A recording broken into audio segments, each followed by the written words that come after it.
ഇവിടെ ഈ ഒരു പുസ്തകമേളയുടെ പ്രത്യേകത എന്ന് പറയുന്നത് 3 വിഭാഗങ്ങളിലായിട്ടാണ് കുട്ടികളെ പ്രവേശിപ്പിക്കുന്നത്. അതായത് പ്രൈമറി, അതുപോലെ തന്നെ മിഡിൽ, അതുപോലെ തന്നെ ഹയർ എന്നുള്ള തലത്തിലാണ്. അതായത് ഏകദേശം 12ാം ക്ലാസ് വരെയുള്ള കുട്ടികളെയാണ് സ്വീകരിക്കാൻ വേണ്ടി തയ്യാറായിരിക്കുന്നത്.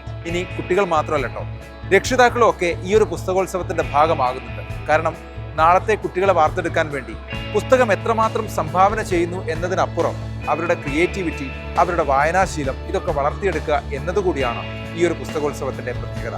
ഷാർജ നമുക്കറിയാം, 40 വർഷത്തിലധികമായി ഷാർജ അന്താരാഷ്ട്ര പുസ്തകോത്സവം നമ്മളെല്ലാം ആസ്വദിക്കുന്നവരാണ്.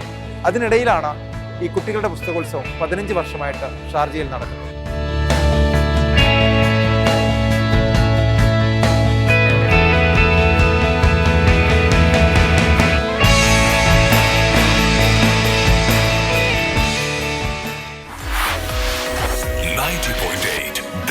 FM